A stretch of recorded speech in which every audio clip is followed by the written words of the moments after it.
Mary's lovely കിച്ചൻ്റെ പുതിയൊരു വീഡിയോയിലേക്ക് എല്ലാവർക്കും സ്വാഗതം. ഇന്ന് നമ്മൾ തയ്യാറാക്കാൻ പോകുന്നത് ഒരു മിക്സ്ചറാണ്. നമ്മൾ ബേക്കറിയിൽ നിന്നൊക്കെ ഇത് വാങ്ങിച്ച് കഴിക്കാറുള്ളതാണ്. മുട്ട മിക്സ്ചർ അല്ലെങ്കിൽ ബോംബെ മിക്സ്ചർ എന്നൊക്കെ പറയും. നമുക്കിത് വളരെ എളുപ്പത്തിൽ വീട്ടിൽ തന്നെ തയ്യാറാക്കാവുന്നതേ ഉള്ളൂ. ഇത് എങ്ങനെയാണ് തയ്യാറാക്കുന്നതെന്ന് നോക്കാം. ഇതിനായിട്ട് ഞാനിവിടെ 2 കപ്പ് കടലപ്പൊടി എടുത്തിട്ടുണ്ട്. ഇനി ഇതിലേക്ക് 1/2 കപ്പ് അരിപ്പൊടിയും കൂടെ ചേർത്ത് കൊടുക്കാം. അരിപ്പൊടി ഞാനിവിടെ എടുത്തിട്ടുള്ളത് നമ്മൾ ഇടിയപ്പത്തിന് അല്ലെങ്കിൽ പത്തിരിക്കൊക്കെ എടുക്കുന്ന ആ ഒരു പൊടിയാണ്. ഇതിലേക്ക് നല്ല നൈസായിട്ടുള്ള പൊടി വേണം ചേർക്കാനായിട്ട്. പുട്ടിൻ്റെ പൊടിയൊന്നും ഇതിലേക്ക് എടുക്കരുത്. നമ്മുടെ മിക്സ്ചർ ഒരു യെല്ലോ കളറിലുള്ളതാണ്. അപ്പോൾ കളറിന് വേണ്ടിയിട്ട് ഞാനിതിലേക്ക് ചേർക്കുന്നത് മഞ്ഞൾപ്പൊടിയാണ്. 1/2 ടീസ്പൂൺ മഞ്ഞൾപ്പൊടി ചേർക്കുന്നുണ്ട്. ഇനി മഞ്ഞൾപ്പൊടി ചേർക്കണ്ടെന്നുണ്ടെങ്കിൽ കളർ വേണമെങ്കിൽ ചേർക്കാം. യെല്ലോ കളർ അല്പം ചേർത്ത് കൊടുത്താൽ മതി. നമ്മൾ വീട്ടിൽ ഹെൽത്തി ആയിട്ട് തയ്യാറാക്കുമ്പോൾ എപ്പോഴും മഞ്ഞൾപ്പൊടിയൊക്കെ ചേർത്ത് കൊടുക്കുന്നതായിരിക്കും നല്ലത്.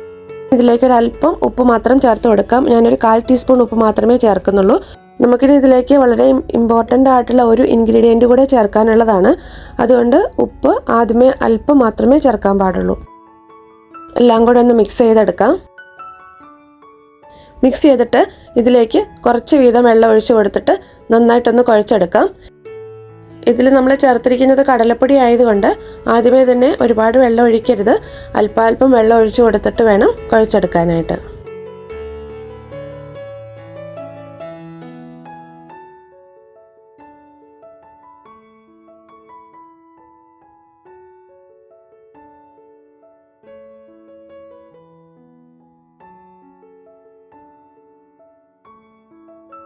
അപ്പോൾ നമ്മൾ നല്ല സോഫ്റ്റായിട്ട് കുഴച്ചെടുത്തിട്ടുണ്ട്. ഇനി ഇത് മാറ്റി വയ്ക്കാം. നമ്മുടെ ഈ മിക്സറിലേക്ക് നമ്മൾ ചേർത്ത് കൊടുക്കുന്നത് ഇതാ ഈ ഒരു പരിപ്പാണ്. ഈ മസൂർ ദാൽ, റെഡ് കളറിൽ നമുക്ക് വാങ്ങാൻ കിട്ടുന്ന ആ പരിപ്പ്, അതിൻ്റെ തോലെടുക്കാത്ത മുഴുവനോടെയുള്ള പരിപ്പാണ് നമ്മൾ ചേർക്കുന്നത്. ഇത് നമുക്ക് സൂപ്പർ മാർക്കറ്റിലൊക്കെ ഇതുപോലെ വാങ്ങാൻ കിട്ടുന്നതാണ്. ഞാനിവിടെ 1/2 കപ്പ് മസൂർ ദാലാണ് എടുത്തിട്ടുള്ളത്.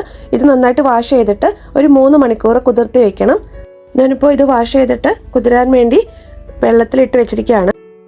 ഈ പരിപ്പ് ഞാൻ തലേദിവസം വൈകിട്ട് കുതിർത്തിയിട്ട് വെള്ളം പോകാനായിട്ട് എടുത്ത് വെച്ചിരുന്നതാണ്. ഇപ്പോൾ അത് ചെറുതായിട്ടൊന്ന് മുളച്ചൊക്കെ വന്നിട്ടുണ്ട്, വെള്ളമൊക്കെ പോയിട്ട്. ഇത് മുളപ്പിച്ചെടുക്കേണ്ട ആവശ്യമൊന്നും ഇല്ല കേട്ടോ. ഇതിപ്പോൾ ഇങ്ങനെ ആയതാണ്. നല്ല ഡ്രൈ ആയിട്ട് ഇരിപ്പുണ്ട്. ഇനി നമുക്കിത് ഫ്രൈ ചെയ്തെടുക്കാം. ഇത് ഫ്രൈ ചെയ്യുന്നതിന് മുമ്പ് ചൂടായ എണ്ണയിലേക്ക് ഞാൻ കുറച്ച് കറിവേപ്പില ഇട്ട് ഫ്രൈ ചെയ്യുന്നുണ്ട്. ഇത് ഓപ്ഷണലാണ്. കറിവേപ്പില നിങ്ങൾക്ക് വേണമെങ്കിൽ മാത്രം ഇട്ട് ഫ്രൈ ചെയ്താൽ മതി. ഇപ്പം ഞാൻ ആദ്യം കുറച്ച് കറിവേപ്പില ഫ്രൈ ചെയ്തെടുക്കുകയാണ്.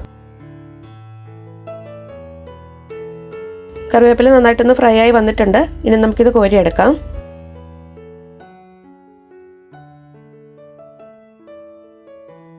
ഇനി ഈ ഓയിലിലേക്ക് തന്നെ നമുക്ക് പരിപ്പും കൂടി ഇട്ട് ഫ്രൈ ചെയ്തെടുക്കാം.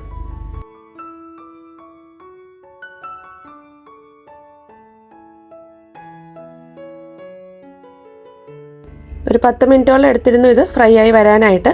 ഇത് നമ്മൾ ഇടുമ്പോൾ തന്നെ ഒന്ന് പതഞ്ഞ് വരും. ഈ പതയൊക്കെ ഒന്ന് തീർന്നു കഴിയുമ്പോഴാണ് ഇത് ഫ്രൈ ആയിട്ട് വരിക.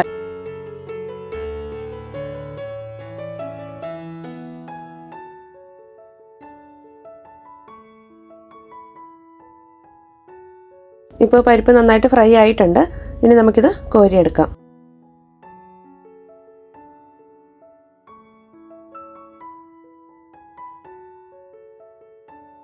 ഇനി നമുക്കിതിലേക്ക് ആവശ്യമായിട്ടുള്ള സേവ് തയ്യാറാക്കാം.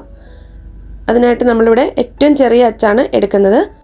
നമ്മൾ ഇടിയപ്പം ഉണ്ടാക്കാനായിട്ട് എടുക്കുന്നതിനേക്കാളും ചെറിയ ഒരു അച്ചുണ്ടാവും, അതാണ് എടുക്കുന്നത്. ഇതിലേക്കൊരല്പം ഓയിൽ പുരട്ടി കൊടുക്കാം.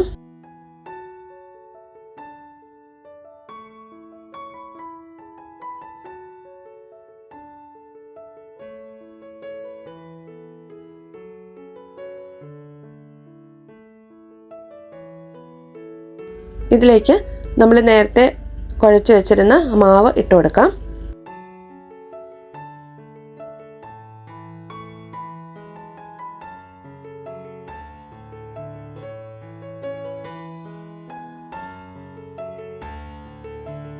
നന്നായി ടൈറ്റ് ചെയ്തെടുത്തിട്ട് നമുക്ക് ഇടിയപ്പം ഉണ്ടാക്കുന്ന പോലെ തന്നെ ചൂടായ എണ്ണയിലേക്ക് ഇത് പിഴിഞ്ഞൊഴിക്കാം.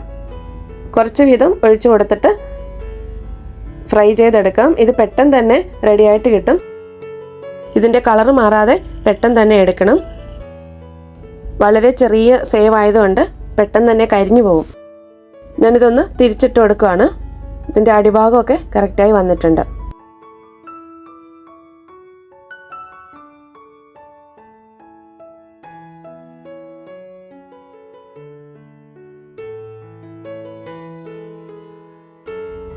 1 മിനിറ്റിൽ താഴെ മതി ഇത് ഫ്രൈ ആയി വരാനായിട്ട്. ഇത് നന്നായിട്ട് ഫ്രൈ ആയിട്ടുണ്ട്. ഇത് നമുക്ക് കോരിയെടുക്കാം. ഇതുപോലെ തന്നെ ബാക്കിയുള്ളതെല്ലാം ഫ്രൈ ചെയ്തെടുക്കാം. ഇതിൻ്റെ കളറൊന്നും മാറിയിട്ടില്ല. ഇതുപോലെ കളർ മാറാതെ വേണം എല്ലാം ഫ്രൈ ചെയ്തെടുക്കാനായിട്ട്. നമ്മളിതിലേക്ക് സേവ് ഇട്ട് കൊടുക്കുമ്പോൾ ഇതിൽ നിന്നുള്ള എണ്ണയിൽ നിന്നുള്ള ചൂടടിച്ചിട്ട് കൈയൊക്കെ പൊള്ളാനായിട്ട് ചാൻസ് ഉണ്ട്. അപ്പോൾ അല്പം മുകളിലേക്ക് ഇത് പിടിച്ചിട്ട് വേണം ഇതിലേക്ക് സേവ് ഇട്ട് കൊടുക്കാനായിട്ട്. അതൊന്ന് ശ്രദ്ധിച്ചാൽ മതി. ആദ്യം എടുത്തതുപോലെ തന്നെ ഇതൊന്ന് തിരിച്ചിട്ട് കൊടുത്തിട്ട് നമുക്ക് പെട്ടെന്ന് തന്നെ ഇതും ഫ്രൈ ചെയ്തെടുക്കാം. ഇപ്പം നമ്മൾ സേവ് എല്ലാം ഫ്രൈ ചെയ്തെടുത്തിട്ടുണ്ട്. കറിവേപ്പിലയും ഫ്രൈ ചെയ്തതുണ്ട്. പിന്നെ നമ്മൾ ഇതിലേക്ക് ചേർക്കുന്ന പരിപ്പുമുണ്ട്. ഇനി ഞാനൊരു വലിയ പാത്രത്തിലേക്ക് ഇതെല്ലാം കൂടെ ഒന്ന് ഇട്ട് കൊടുക്കുകയാണ്. ഈ സേവ് നമുക്ക് ചെറുതായിട്ടൊന്ന് പൊടിച്ചെടുക്കണം. ഈ ഒരു പാത്രത്തിലേക്ക് ഇത് ഇട്ട് കൊടുക്കാം.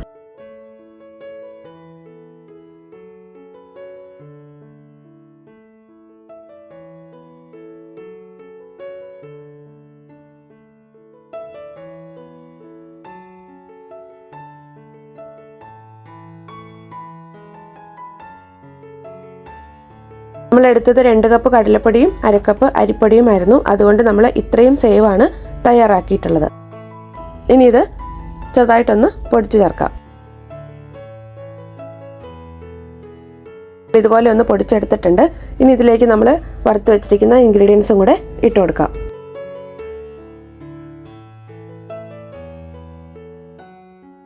കറിവേപ്പിലയും കൂടി ഇട്ട് കൊടുത്തിട്ട് എല്ലാം കൂടെ ഒന്ന് മിക്സ് ചെയ്തെടുക്കാം. കറിവേപ്പിലയും ഇതിലേക്കൊന്ന് പൊടിച്ച് ചേർക്കാം.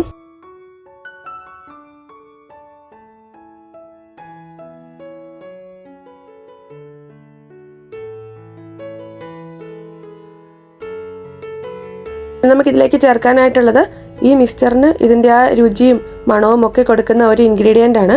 അതുകൂടി നമുക്കിതിലേക്ക് ചേർത്ത് കൊടുക്കാം. ഇതാണ് നമുക്ക് ചേർക്കാനുള്ളത്. ബ്ലാക്ക് സോൾട്ട് എന്ന് പറയും. ബ്ലാക്ക് സോൾട്ട് എന്ന് പറഞ്ഞാൽ അതിന് കറുത്ത കളറൊന്നുമല്ല, അതിന് ഉപ്പാണ്. അത് സൂപ്പർ മാർക്കറ്റിലൊക്കെ വാങ്ങാൻ വേണ്ടിയിട്ട് കിട്ടും. ഇതിന് ഒരു മുട്ടയുടെയൊക്കെ ഒരു ടേസ്റ്റാണ്. അതുകൊണ്ടാണ് ഇതിനൊരു മുട്ട മിക്സ്ചർ എന്നൊരു പേര് വന്നത്. ഇത് ഒരുപാട് ചേർക്കരുത്, അല്പം മാത്രം ചേർത്താൽ മതി. ഞാനിവിടെ 1/2 ടീസ്പൂണാണ് ചേർത്തിട്ടുള്ളത്. ഇതിന് ഉപ്പായതുകൊണ്ട് തന്നെ നമ്മൾ ആദ്യമേ ഇതിലേക്ക് അധികം ഉപ്പ് ചേർക്കരുത്. ഈ ഒരു ബ്ലാക്ക് സോൾട്ട് ചേർത്താൽ മാത്രമേ ഈ മിക്സ്ചറിന് അതിൻ്റെ ആ ഒരു ടേസ്റ്റൊക്കെ കിട്ടത്തുള്ളൂ. ഇത് എല്ലാം കൂടെ നന്നായിട്ട് നമുക്കൊന്ന് മിക്സ് ചെയ്തെടുക്കാം. നമ്മളിത് ബേക്കറിയിൽ നിന്നൊക്കെയല്ലേ വാങ്ങിച്ച് കഴിക്കാറുള്ളത്. അപ്പോൾ ഇത് നമുക്ക് വീട്ടിൽ തന്നെ ഉണ്ടാക്കിയിട്ട് കുട്ടികൾക്കൊക്കെ കൊടുക്കാം. വളരെ എളുപ്പത്തിൽ തന്നെ തയ്യാറാക്കാൻ പറ്റും. ബ്ലാക്ക് സോൾട്ട് മാത്രമാണ് നമ്മുടെ വീട്ടിലെപ്പോഴും ഇല്ലാത്ത ഒരു ഇൻഗ്രീഡിയൻറ്റ്. അത് നമുക്ക് സൂപ്പർ മാർക്കറ്റിൽ എപ്പോഴും അവൈലബിൾ ആണ്. അപ്പോൾ നിങ്ങൾ ഈ ബോംബെ മിക്സ്ചർ അല്ലെങ്കിൽ മുട്ട മിക്സ്ചർ തയ്യാറാക്കിയിട്ടില്ല എന്നുണ്ടെങ്കിൽ ഒന്ന് തയ്യാറാക്കി നോക്കുക. ഇന്നത്തെ വീഡിയോ നിങ്ങൾക്ക് എല്ലാവർക്കും ഇഷ്ടമായെന്ന് വിചാരിക്കുന്നു. വീഡിയോ ഇഷ്ടമായെങ്കിൽ നിങ്ങളുടെ കമൻസൊക്കെ ഒന്ന് അറിയിക്കുക. പുതിയൊരു വീഡിയോയുമായി നമുക്ക് വീണ്ടും കാണാം.